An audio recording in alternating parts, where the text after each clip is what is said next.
Welcome back to another episode of Sport Xposure Podcast. We are here with Olympic Brandon Jones. That's good.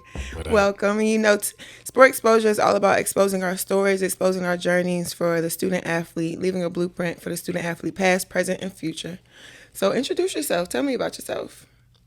Yeah, my name's Brandon. I represent Belize. I've been repping them since 2012. I used to go to Hampton University. I'm the triple jump record holder there. I ran track, of course. I was a dual major, computer electrical engineering with a computer science minor. And I worked the entire time. You know, I'm just a normal guy trying to get by. I don't know about normal, but so here at Sport Exposure, we're all about celebrating triumphs and learning from our defeats. So when we talk about your journey in sport, tell me what that means to you. Pushing the limits. The main reason they've been doing this is just to see what I was capable of. I started track late, so for me it was more so of, am I good at this? When you say late, what you mean late? Like I didn't start jumping until I was 17. So that's senior high school? Yeah, pretty much, yeah. So, you know, it's more so just kind of pushing the limits and see where I would go to with it, you know. Came to Hampton and, you know, you get humbled quick being the freshman coming in. You know, I walked on to Hampton too. I didn't get a scholarship, just kind of walked on, and it was all about just seeing how much I had. And, you know, it brought me here.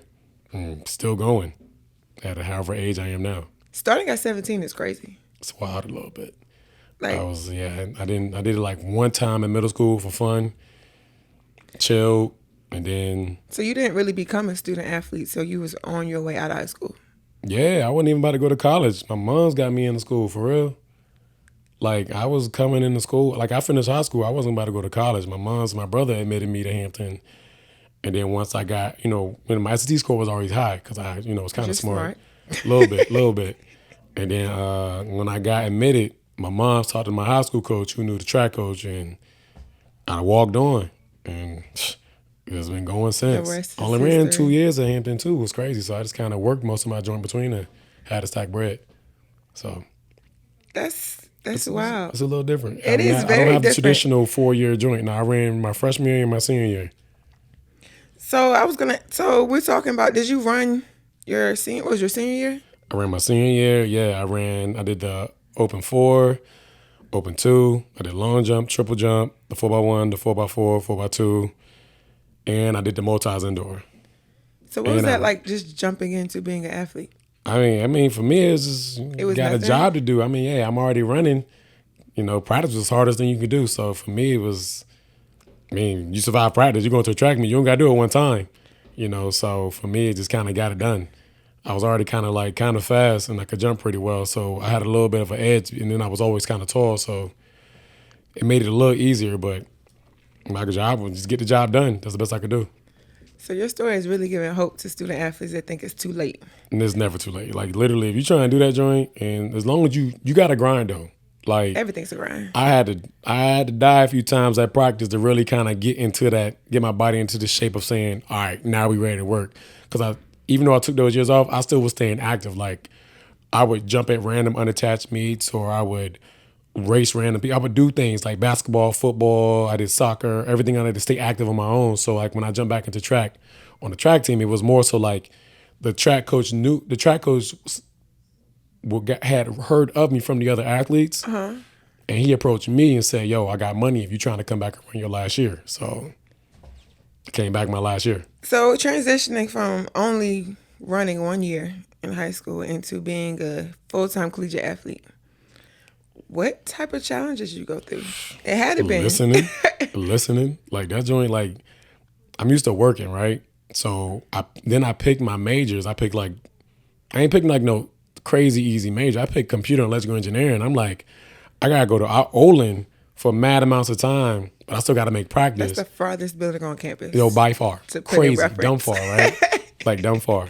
And then I'm still working as a technician at the school. So I'm still working full time while I'm doing this stuff. So it was just talk about work-life balance. Yeah, literally. Like if I wasn't at practice or at Olin, I was in the library fixing computers or setting people up and back at the crib at night. So a lot of people tell us that we can't major in those type of things. Oh, they wild. As a student athlete. I'm telling you straight up, you got to set yourself up. Like I get that. I get the concept of trying to reduce the amount of stress as being a student athlete, but you can't be an athlete forever. I mean, you can do it for a while, sure, but if your major doesn't align with what your goals are, then why would you major in it? You know what I'm saying? So That's important. Yeah, for me, like they try, but I'm like, bro, I ain't trying to do that. Like So they try to deter you from. Yeah, when I first got on, I was undecided my freshman year. You know what I'm saying? And then like after my freshman year, when I was like trying to decide, I was like, nah, I kind of like this computer stuff. I'm trying to rock with this a little longer, see where it take me. So kept me on, kept going. So when you were a student athlete at Hampton, let's talk about a challenging or low moment that you had to overcome as a student athlete. Man, I didn't get any. We usually have a few of them. But. Oh yeah, I'm trying to bring it down to easy one to keep it safe. You know what I'm saying? I didn't get any books or academic support like that my freshman, sophomore years like that in my senior year.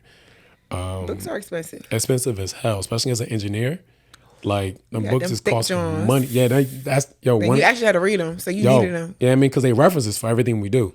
So I didn't get any academic support for that. So luckily, I was working still, so I got that money, and I paid for that. And it was just like, it wasn't like any, like the study hall was cool and all, but it wasn't anyone in the study hall geared towards my major because I'm not a traditional major. Right. So it was, you got to do the joint on you got to either do it on your own or reach out to the people in your class, but your schedule don't align with theirs because their schedule, they trying to do it right now, but you got practice or I got work. So nothing really aligned the same. So it was more so, you got to get it out the water, get out the dirt yourself.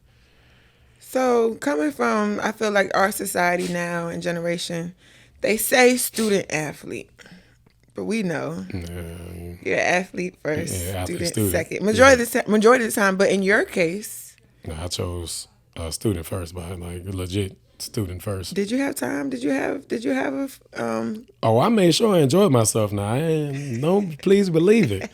Let me tell you something. Now, that's one thing that is funny. Like I was the rebel of the team. Like my team, like I was there at practice.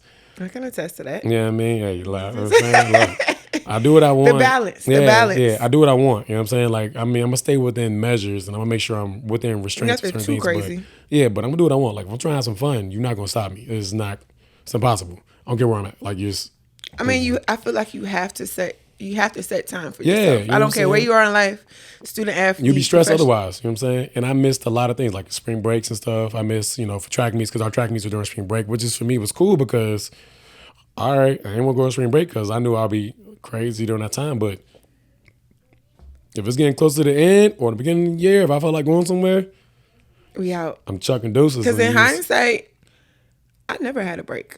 Yeah, I mean. I never had a fall break. I never had a winter break. I never had a Thanksgiving break. I never had a spring break. I never had a summer break. Yeah, when we was in school, like literally when I was in school back then, the basketball team, it was the only people on campus was the track team and the basketball team. That was it. And we spent Christmas parties together, New Year's parties. We all was lit. When I used to live in the Thanksgiving in the dorm. Yeah, like my people used to hit me up like they was campus. Like my mom's back then used to cook big, and they pull up at the apartment or we go to her crib and we just eat because that's how I used to be. Because we knew that people would be there. You know what I'm saying? Luckily, my mom's from the beach, from Norfolk area. Just pull up easy. I feel like we had one up being locals. We had a big one up because if we was from anywhere else, I was never starving. I was never hungry. My teammates were hungry. I'm driving down the street, calling mom like, Mom, I need to eat. Yeah, pulling up. You know what I mean? If I needed a clean shower real quick. You know what I'm saying? But it set up a nice family for us, right? Because we're not for them in hindsight because now we're their extended family. So now it set those bonds that keep us going to this day. Those same people that ate with us back then.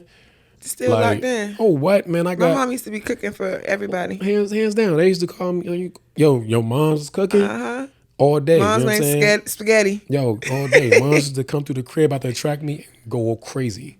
So Right. The perks of being a hometown kid. All day. No regrets on that. Share time about facing adversity in college, professional. Tough moments, I'll tell you. And really how that translate over into life after sport. More so being a student athlete. Because we go through a lot.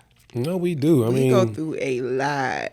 Look, I mean, that's the reason I didn't run those years was because of the lack of support that I had to go through to be eligible for those years to end up turning out that I was eligible, if it makes sense. So after my freshman year, mind you, I have 2 majors. So the AD system back then was We're not gonna go into detail. So we're getting better with time. Yo, man. So I remember this joint. They got me a call saying, "Yo, you 2 classes short." And I'm like, "No, I'm not." Like I took I got mad credits per semester. I know I'm good. No, you short. You're ineligible. This is coming from the coach. I go to AD. She says, "There's nothing you do about it."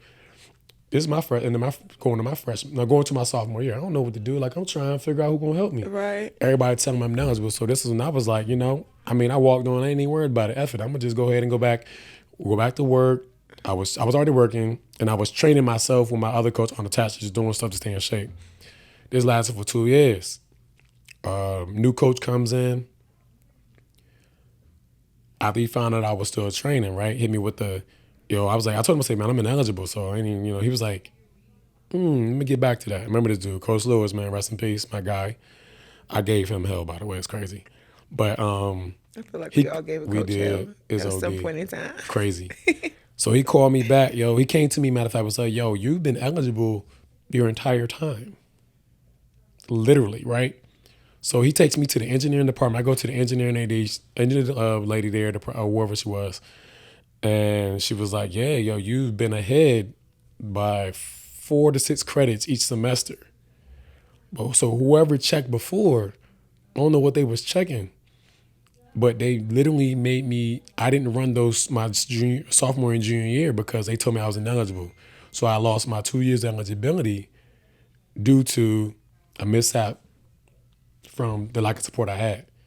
And it didn't come till literally this new guy came in and saw what I was doing on my own, like as a triple jumper, for example, like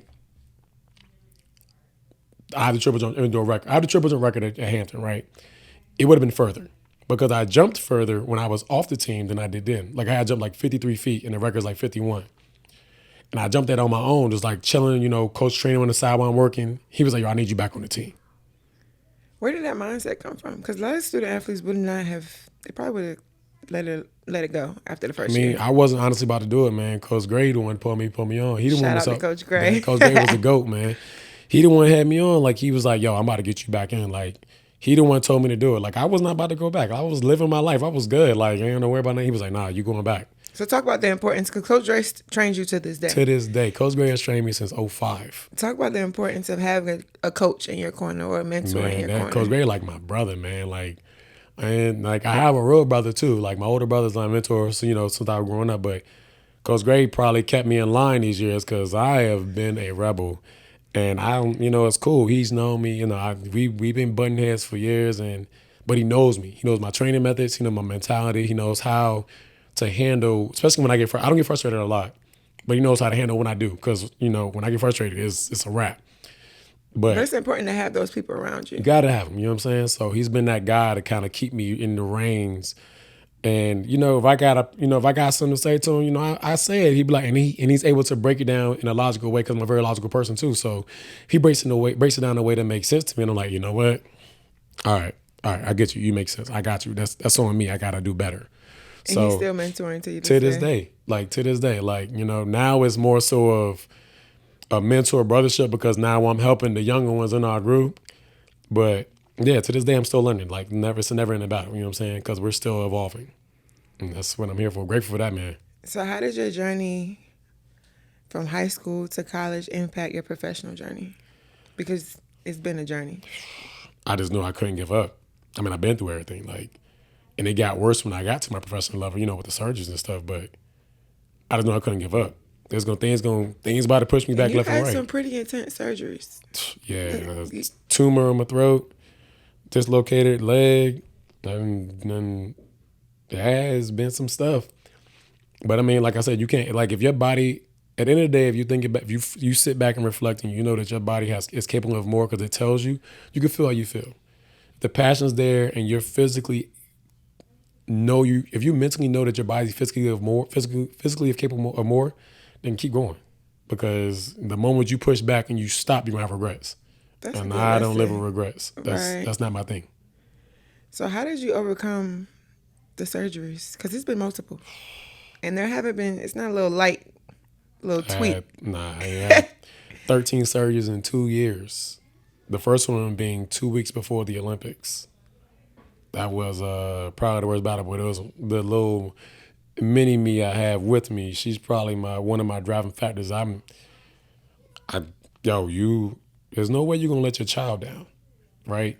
And granted, they don't know in their eyes, they see different, right? But in you as a parent, you're like, nah, if I do this, it's gonna be like, Daddy, why you? Ain't no way I'm stopping. Every day she see me, we still fight, we still battle, we do cool things. She's still, Daddy, you going to another meet? You doing this? It's easy, you know what I'm saying? Right. Like, I'm not gonna give up. Like, when it's time to cool down and it's time to really settle down, my body says we're done, we'll have that talk. But I'm not done yet, because if I don't have a valid reason to tell her why I can stop. There's no valid reason. So all those surgeries was nothing more than, it's just a little recovery time so I can get back again. So a lot of student athletes struggle with that recovery time because it's not easy. It's not. Yeah. I've never been injured, but I've watched people be injured and come back. For you, for instance. Yeah, I couldn't walk. Yeah. I've trained with you and watched your comeback. How? Mentally, how? Is the passion. This the passion for you. But when we're talking about the student athletes, a lot of them have that mental block that they can't fight through. Or sometimes they don't know how to fight through. You gotta find your zone. And it's hard. It's easier said than done by far, right? And the zone isn't a competitive zone, right? The zone is, or your center, I'll call it, because that's what we call it now, me and Ari. We find our center. That's your level of balance. That's your level of tranquility, your zen area, right? You find your center, and in your center is your purpose.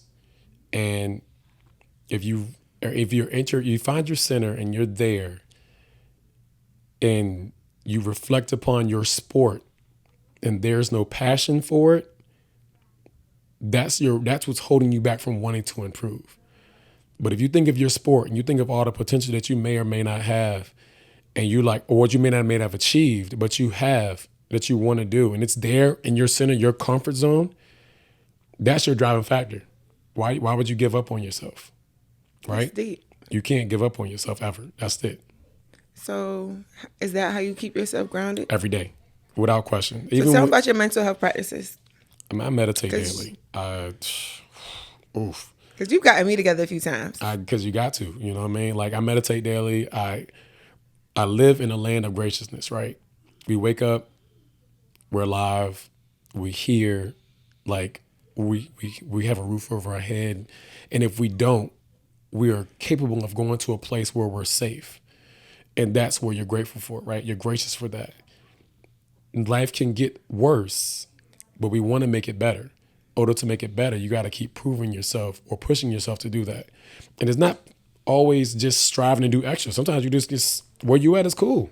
You can have a day where you just complacent right here, because that may be your day to reset. But you just know that going forward, eventually you have to move forward. But you have to be grateful for what you have at that moment. You can't be unsatisfied. Ever. You can't, because you made it this far. At whatever age we go to, you made it this far. And we got a lot of homies who didn't. A lot of homies. Some that could be that are my age, younger, didn't make it. So right. Every day's a blessing. Yeah, that's how I live it. Like, every day I wake up, I'm good. I got a daughter, she cool as heck. Be in school, I got a job, still active, still can go compete. Little injuries, cool. Rub them off. I don't think people know you have a job. That's crazy. They don't. No one has a job. Tell people what you do full time. Yeah, I'm a senior cloud automation engineer. So what that does basically is I live in the space of the cloud, aka Microsoft Azure, Google Cloud, Amazon, iPad, right? All that stuff right there. Like, I manage and automate those systems to make sure that they work properly for companies. My company in particular, but I've been in IT since '07, and I've worked on the low while doing this stuff. I just don't broadcast it, because nobody need to be in your business all day, you know what I'm saying? Right. Mm-hmm. But I feel like it's important for student athletes to know. Yeah, you can work. Like I'm saying, look, don't let these people tell you can't work. Because, like I said, when at the end of the day, when your career is over, you got to find a job. And you don't want to be stuck in that moment where, say you didn't save up the bread you did from your pro career, and now you spent that out being, young, of course. We respectfully young, but now you got to get bread. So did you have somebody pouring into you, teaching you these things, or these are things that you knew? I learned the hard way. I learned the hard way. Like, You used to blow a bag. Big time. Yo, without question. Like landing back in the country on some, yo, we back. You good? Yo, we out? All right, yo, I'll meet you over here.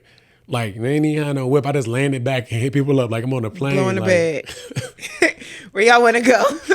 On some dumb stuff, yo. Like, and it's not even me flying out nowhere. This is me doing it locally. Like, So what? when did you learn? When did you? I got sick. 2015, I got sick. And I found out about Ari all at once. And my mom passed all at once.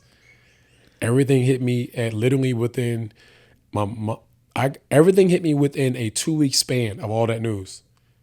Like at one time, like. So I know we already talked about your mental strength and what you do in that moment. Oh, I broke down. I was a mess. I mean, rightfully so. Yeah, I had no control of anything. Like I was bartending. No, I wasn't even bartending at the time. I had nothing, yo. I just got back in the country. My brother got married that August. I found about Ari I found about Ari 2 weeks before Thanksgiving. I was gonna tell my mom about it the following week before Thanksgiving. She passed then. Then I got sick the following week. And then I found out about the Olympics when I got sick, that I was going to the Olympics in November, but I was already sick. So I cared about nothing. Like I didn't go to the the only reason I even found out about, even I had the surgeries, is because I wasn't going to the hospital. I wasn't going to the doctor. I thought I was going to just tough it out. I was still going to practice. Like at one point I broke down crying at practice one time because Grace sent me home. That's a lot. It was for anybody. But I was about to push through because it was game time. You know, I was getting ready to be a dad. I had to manage this stuff, and my older brother was there. But it was only so much you can do as an older brother because that's your mother too. Learning, right? That's your mother too. So you still grieving. So I can't just throw this on you because you my older brother. So like we both grieving. Who we gonna grieve to? Right? So now I'm in my own zone. Like I gotta maintain this joint. And then, Belize they told me about, the Olympic joint. I was like, cool, you know what I'm saying? And I was still sick. Like my voice had gone away. What happened? And it was just not coming back. And it took to some of my teammates, and Coach Gray was like, yo, you need to go to the doctor, my guy. And I wasn't going to go. Then I forgot who it was, somebody looked up my ear, nose, and throat specialist. Mm-hmm. And they had put a tube down and saw the mass. It was like, all right, bro, you got to get surgery. I was like, bro, I have no money. I don't got no job. I got no insurance. And I am grateful that surgeon did a charity case, what they call it. They did my surgery for free. Because I had no money. I was going, literally, I couldn't breathe. So it was at the point where, if this is your vocal folds, this is your vocal folds, everything up here was covered. So this little teeny mini hole was all I was breathing through while I was running, jumping, everything.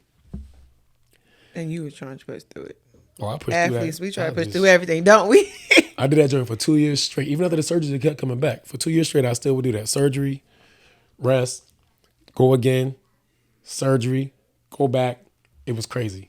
They were like, bro, how are you even doing this? Like, I broke my national record in triple jump literally that same year. Talk about overcoming adversity. On some wild stuff. Like, I was like, yo, I didn't even know what I was doing. I told you, nothing mattered. I say athletes are superhumans. Yeah, I mean, yeah. I've been told a few times that I've been a little abnormal. For real, though. Like, in hindsight, the things that we go through, the things that we push through, it's really not it doesn't make normal. Like, we're not normal people at all. And I've been told about, a few friends call me a little superhero, like, Super B or something. But absolutely. It's a little crazy. Absolutely. So, you're also in the community. A little bit. You're coaching. So I used to coach at Denby High. We not coaching there right now, but I coached there last year, helped them out. I still keep in touch with the kids, make sure they're okay. They're a great set of kids. They developing well. I'm probably going to take this current year now and do more private coaching, help out some of the kids on private, do sessions like that. To focus on developing the jumpers, because we used to have a lot of jumpers growing into this company, but now we don't have as many jumpers. So I'm going to help develop the jumpers more. So stay tuned for that. I'm going to start doing a little broadcast, little sessions for jumpers in the Newport News, Hampton area. For sure. Yeah. What is community give back? Why is it important to you? You got to nurture the youth. We got to develop them. Like, if we don't, who will? They're the next us. Literally. Like, if we don't do it, who's going to do it? And how hard is it now? Because this is a different generation of athletes. Student athletes, rather. I've been lucky because I'm still so active that I show, then I tell. So for them, they think they in their bag. That's a plus. They think they got their skills, you know I what I'm still saying? got it. Right, you know what I mean? Like they think they still, they can out jump me, and then it's like, all right, bet I'm gonna beat you in 6 steps. You do your full approach. I show them up, they be like, whoa. And it's like, all right, well look, this is what we gotta do. We gotta work on it so you can get to this point. You know what I'm saying? So show them, let them know what you can do. These kids nowadays are all about accolades, recognition, what have you done? And how can you help me, right? Which is cool. They just started younger than we did. Right. So if I show you, and I'm already a tall person, and I'm already more athletic than you, and then I brag on them like, man, I'm old enough to be your daddy, and I'm still better than you. You have no choice but to believe it. Yeah, you can't do nothing about it. Because then I break down what we've done, and they're like, oh, okay, dang, okay, that makes sense. Easy. So what was your biggest lesson as a student athlete? Because we learn a lot. We learn a lot. Your boys, your brothers are your brothers on that team. Like, my boys looked out for me big time. Like, the coaches definitely looked out, but, Coach Gray was there, but he was on the girls' team at the time. So, like, I had to maintain this new coach. If it weren't for my boys, looking out when I sometimes, probably would have been off that team. I got kicked off a few times already, and they brought me back, but Be like my boys locked in on me, man. I always respect and appreciate them for it. It's important to have those bonds. Got to, yeah. And I think that now this new generation, they may lack that. The importance of that. No, it does. Because when you think about being a student athlete, just what you say off of what you went through, your coaches aren't always around. Nah. Like when those breakdowns hit, yeah, you might be in your dorm, you might be in the locker room, you might be in the calf, you might be walking to practice. Mm-hmm. So just talk about what your boys did for you during those moments. Man, I mean, they helped me they kept me grounded, I mean, especially I got injured my senior year. I tore a ligament in my ankle indoor season. Was down bad. I had to wear this brace. I had to one leg sometimes couldn't practice in. It's, you got this be, push back. They pushing me through stuff like, the rehab stuff, running days, first days running back, they pushing me through, but they know that, hey, still got to take your time. It was those guys that was both my rivals and my best friends. Because after the end of the day, they came back to the crib when we gaming. Mm-hmm. We back gaming like, all right, we gonna game up a little bit. Y'all, we still got practice. We had to meet. Right. In the corner, if I got jump practice or I got jump at a meet. They still holding it down. Right there, you know what I'm saying? How did you deal with the pressures and expectations that came with being a student athlete? No pressure to me. I told you, man. That's probably one thing that kept me away. Like, for me, this is my life. You really can't pressure me. Like, if somebody would try to say something my way, it's like, if it's not aligning with what I want to do, it's not going to work. Because it doesn't make sense, right? If it made sense, I did it. And if it was something that pushed me to the limits, I just reached it. I'm going to achieve it. That's what I'm going to do. If it's something that was illogical, because that's something that's not aligned with anything I've ever done, you got to make sense for me. If it doesn't make sense for me, you got to explain why you would want me to do that, right? In your perspective. Because I'm still going to be open up to listen to you. Right. And if I have it in my capacity to try it, I'm going to do it. So you're a very logical person. I live in logic. I'm telling you. I mean, I guess that comes with the engineering cloud stuff. You kind of got to be logical. I'm a robot, man. As I tell I'm a robot. If it's logical, I'm here for it. You know what I mean? Talk to our current student athletes, our present student athletes, about being open to criticism, open to learn, open to grow. A lot of us think we know everything. Hey, it don't get you too far. I get it. I'm gonna let you live. I'm gonna let y'all live. But you gotta realize criticism you gotta take it with a grain of salt, right? These people only know one side of you. They're only speaking from their perspective. So if they're telling you something or giving you some type of feedback, whether it's negative, positive, they only know from that aspect. Right. So you take that in, apply it to what you know, and if it is logical or if it makes sense to improve in that way, then sure. But if they're missing key components because they've only seen from one spot, so it's only a partial thing, then it's cool. Just let them take it in, because just let them talk. People talk all day, right? I can go anywhere. I go to meets all day. People tell me all the time about stuff, right? Coaches talk all day. People trying to talk your head off too. Right. Coaches try to give you feedback all day. Random coaches just want to come up here and talk. Screaming. Right. Just let them talk, because, let them talk. Because at the end of the day, they just want to feel like they've been heard. Everybody wants to feel like they've been heard, right? And literally the worst thing you can do is speak back ill to them, because now this is the notion that they have that you can't take it back well, right? And that's not the case. It's just literally you just don't care. You just don't portray it out to them. Now, if it's valid feedback, you hear it and it makes sense to you because you knew that's something you was working on, you say, hey, yo, thanks, I appreciate it. I've been working on this. See, I tell athletes all the time, take the message and not how they're giving the message. Yeah, like everybody don't, like literally, unless they've been with you your whole life, like these folks have been on your phone, they've been rapping with you, like they seen you grow. Unless they've been like that, then their feedback is only half valid, or not even that much, a third of that, because they've only seen you in like a partial of your capacity. It's not important. That's a fact. You know what I mean? This is good stuff, kids. This is real good stuff, Just y'all. trying to educate the world. So you've said, we talked a lot about setbacks. You've had a lot of them. What do you think that was the biggest setback? Or I don't want to say failure, because I don't think that we fail at anything. Yeah. Everything is what it's supposed to be. In your professional life, how has that taught you lessons about getting through life, period? I'd probably say this biggest setback was the car surgery. The third one was intense, but it wasn't a setback. I mean, that's just a natural occurrence. I couldn't really control that. But this right here, my right leg was entirely dislocated. Like I couldn't physically walk. And you know me, I don't like I gotta be able to move, right? That was a tough moment for everybody. I couldn't walk, right? And it happened in like towards the peak of my season. Like I was moving, jumping, I'm on pace for everything. And it went from me being in my top shape to me being stuck on a couch like this, unable to move with a ice pump, pumping ice into my leg with a brace on. And I couldn't move it because all I could do was keep pumping ice and keep it neutral so the pain was restricted. I couldn't even walk up my own stairs for months. And my response to that was I started rehab. And let me back up a little bit. How were you mentally during that?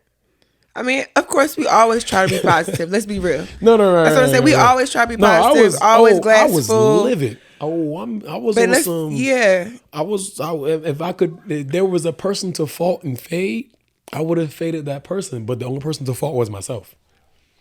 Like literally, I can only blame myself. So all I could do, literally, because of the place I was in, was focus on healing. And for me, I'm really big on you can heal yourself in some capacity, right? So for me, I'm stuck in this chair, boom, boom, boom, ice pumping. All I'm thinking about is heal. Just keep healing. Don't move. But I'm not going to let my left leg be inactive. So while I'm doing this, I'm making my left leg do exercises. So I'm on the crutch some days. Like, you ain't gonna take both of them. Nah, I'm making left leg dumb strong. I'm on the joint like single leg squatting because I got to keep one leg going. So I'm doing single leg squats, exercising the best I can on this one, but not putting stress on this one because it's still connected over here. So all I thought about was heal. How can I heal? How can I get stronger? How quick can I get stronger? How can I increase my range of motion? Because my range of motion, my hip strength was one of my strength things. Like my range of motion has always been intense where. And I was just thinking about how to get it back. How fast? What can I do? Boom, boom, boom, boom, boom.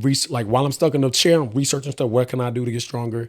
As soon as I'm able to use the crutches, I'm left on the crutches doing, like I said, single leg squats, doing leg raises, calf raises. I'm in physical therapy. My physical therapist, Dr. Berg, my man's already told me, he said, yo, you the fastest healer I've ever seen. Like within within 2 or 3 weeks of the rehab, I was deadlifting like 450 back again, squatting back over 250.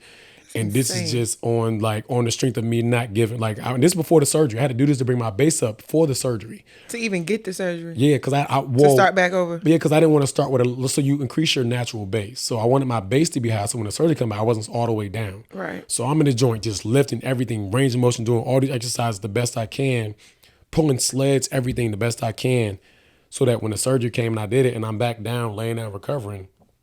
You still strong. I'm so much strong, so when I come back, it's not as bad. And you can ask my training partners that day when I came back, they was like, bro, how is B even doing this? Like, insane. The first day I came back, they was doing exercise. Like, oh, y'all doing these? Doing exercise. They're like, bro, what is wrong with this man? And this is because I just didn't want to give up. I had to keep pushing. I was the only person at fault. So I had to keep going. You take your healing process serious. 100%. A lot of student athletes do not. That's let me tell you something. You're young, your body's still developing. No matter how old you think you are, in your 20s, your body's still developing. So I was like, the importance of just through hearing your story, how you trained yourself just to even have the surgery. yeah, I mean, I did that in my 30s. That's dedication. And you got 18, 20, 25-year-olds that I don't think they take their healing process serious, even through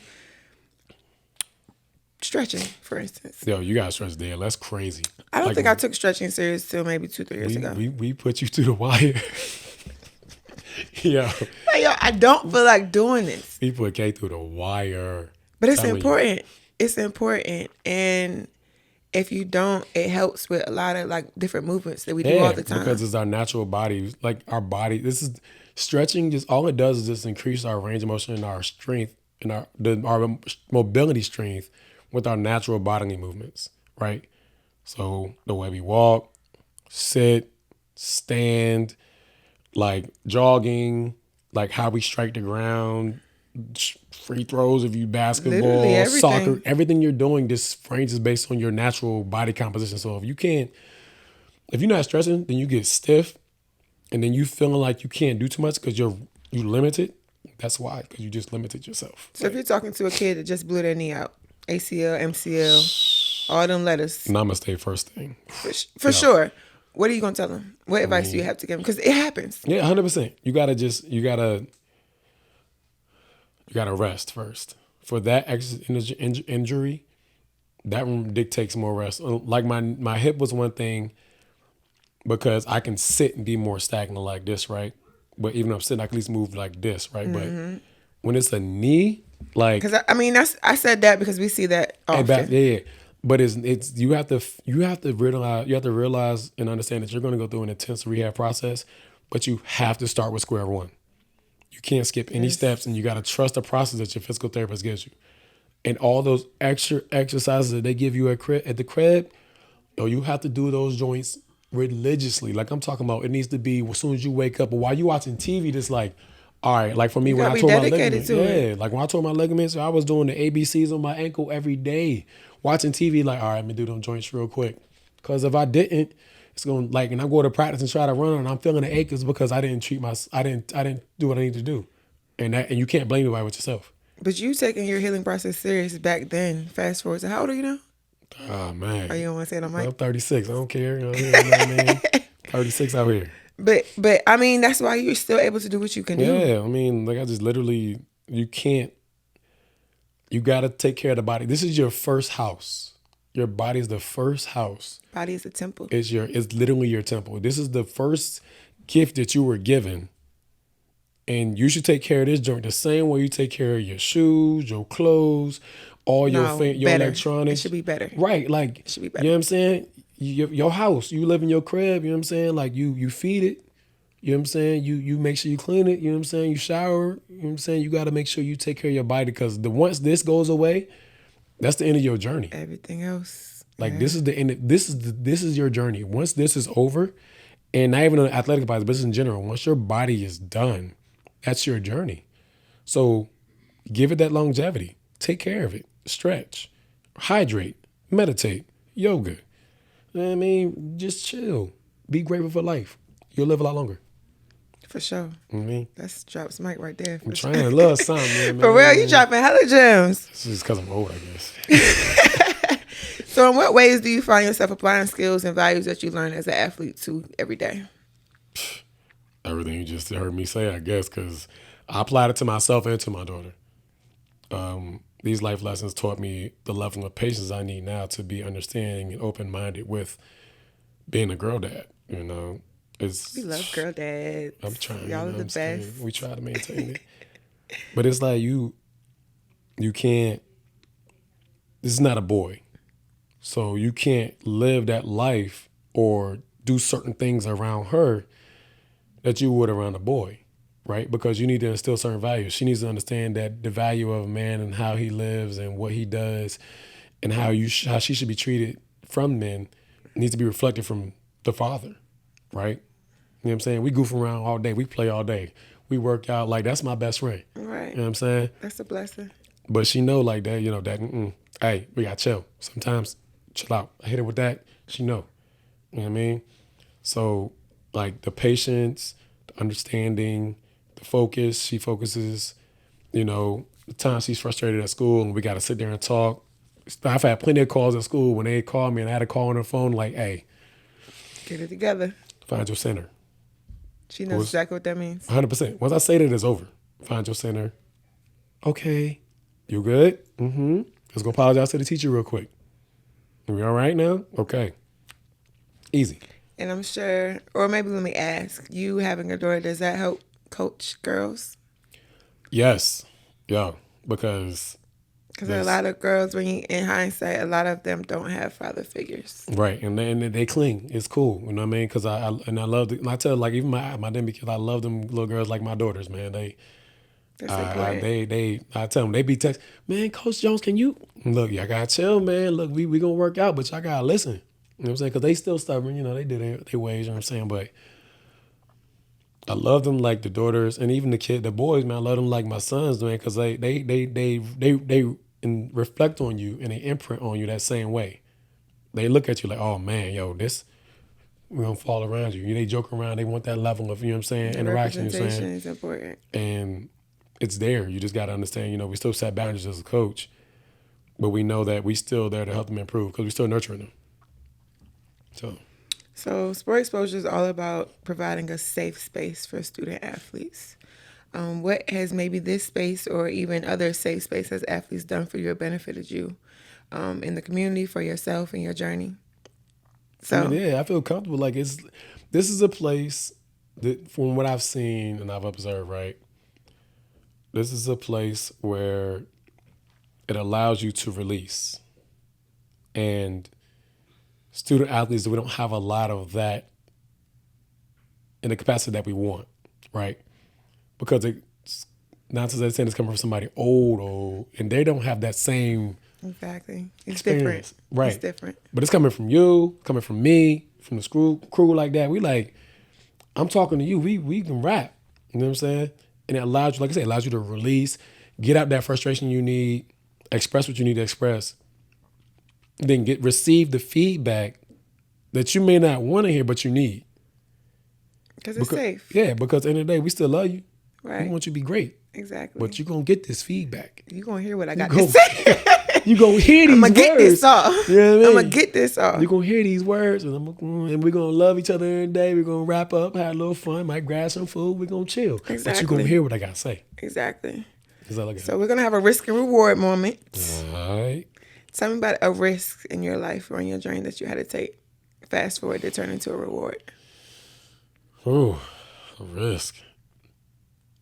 When I first started my track career, man, I had to go to Belize, and this is 2012, and this is back in the day when they had an A and B standard for Olympics. So I was going, but the only way to go to Belize, I had to get the money. So me and my mom saved up bread. We had enough for a one-way trip. Luckily, I'm a Belize citizen. I could buy the one way.